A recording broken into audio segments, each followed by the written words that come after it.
Hello beauties, it's Josie Moon here with Mighty Moon Medicine, and today I'm going to show you how to make a nettle infusion.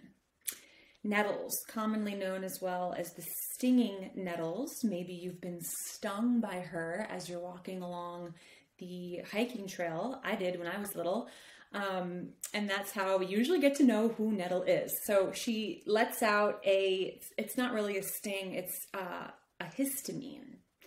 And it feels kind of uncomfortable, but she's so important for the health and the support of our adrenal system. And let's face it, we've all had a really stressful year. It's been a stressful year. The collective energy is just palpable with the amount of stress, and yeah, we need a little bit of support in that area.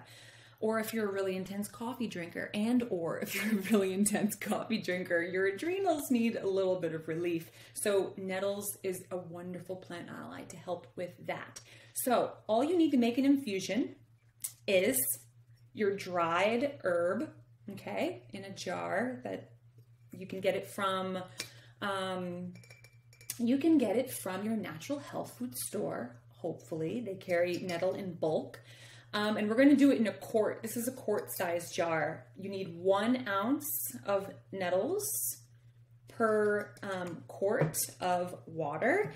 And so it's really nice to have a scale. If you want to just weigh out your herbs, it's kind of hard to gauge how much is an ounce of dried plant matter. So if you have your scale, I've already portioned it all out. This is 1 ounce in the quart jar here. Excelente. Now for my amigos in España, nettle is ortigas, okay?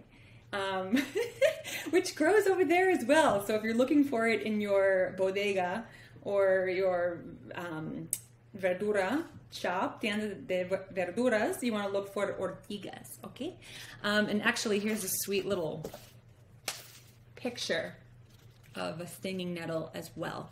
So, great. So what we're going to do is we're going to put the water on and make sure that boils. So for an infusion, the difference between an infusion and a tea is a tea, you steep your herbs, you drink it 4 minutes later, and that's that. An infusion is a much stronger way to ingest your herbs. So you're going to leave it overnight.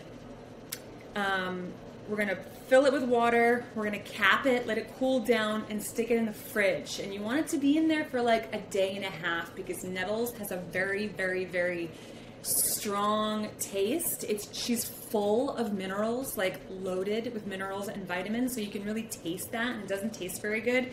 So I usually like to wait about a day and a half, and then I'll drink her cold, and she's absolutely delicious to me because I'm used to drinking her by now.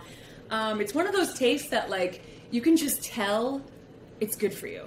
Your body's like, ooh, this is a weird taste, and it's like really earthy and really minerally, but it's like your body's like, oh, but this is just so good for me, so I'm gonna just soak it in, right? So Nettles is full of vitamin A, B, C, which is really good.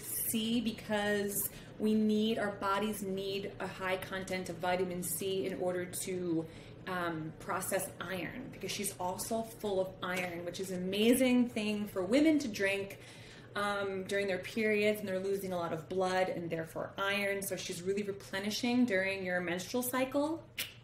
What else? She's got vitamin K. She helps the thyroid gland, but really her main thing is she's really supportive of just coping with stress in your adrenal glands. So get your water and you add it to your nettles. Make sure you have a jar that's like a ball glass jar or something that's strong enough to handle really hot temperatures, or boiling temperatures, I should say.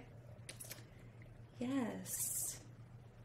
So she's going to give you the kind of energy that you're looking for to sustain you throughout the day. And I'm not talking about like when you're drinking coffee and your body's just kind of like forced in this heavily caffeinated way to perform. I'm talking about like real potent energy from minerals and vitamins and iron and calcium and folic acid she's full of as well.